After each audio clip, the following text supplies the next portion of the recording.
السلام علیکم، میں ڈاکٹر عبدالستار اعوان۔ آج ہم بات کریں گے ایٹیبل باؤل سنڈروم IBS۔ یعنی IBS کیا ہے؟ ایک ایسی حالت جو کولون بڑی آنت کو متاثر کرتی ہے۔ یہ جان لیوا خطرناک مرض نہیں بلکہ یہ بہت زیادہ تکلیف دہ مرض ہے۔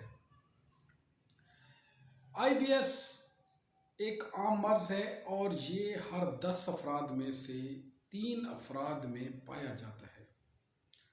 مردوں کے مقابلے میں عورتوں میں زیادہ پایا جاتا ہے۔ IBS IBD سے مختلف ہوتا ہے۔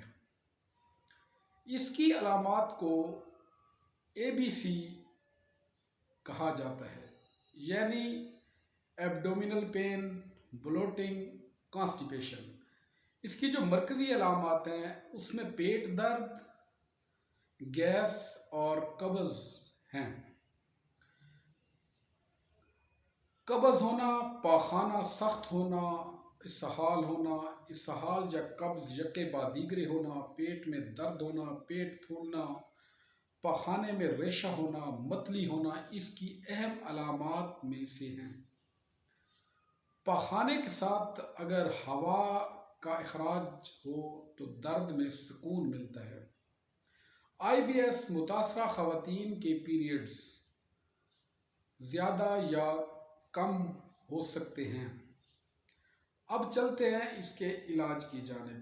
اس مرض میں پیٹ کے درد کے لیے اینٹی اسپازموڈک ادویات استعمال کی جاتی ہیں اور الٹی متلی کے لیے اینٹی ایمیٹک اور اینٹی ڈپریسنٹ اور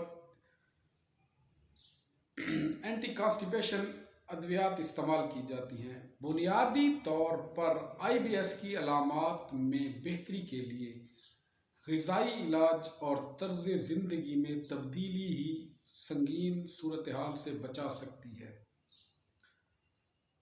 پیپرمنٹ آئل، ادرک کا استعمال کیا جائے تو اس تکلیف میں بہتری ہو سکتی ہے۔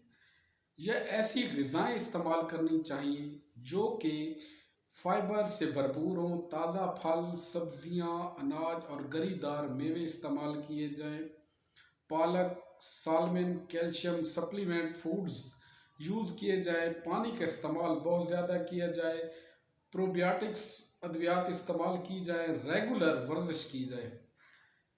IBS میں سب سے زیادہ پرہیز چائے، coffee, carbonated drinks, dairy products, cold drinks سے پرہیز کیا جائے۔ ڈیری پروڈکٹس IBS کے مرض کو بڑھاتی ہیں، لہٰذا ان سے اجتناب کیا جائے۔ اگر آپ کو میرا آج کا ولاگ پسند آیا تو میرے چینل کو لائک کریں، شیئر کریں، سبسکرائب کریں اور دعاؤں میں یاد رکھیں۔ تھینک یو، شکریہ۔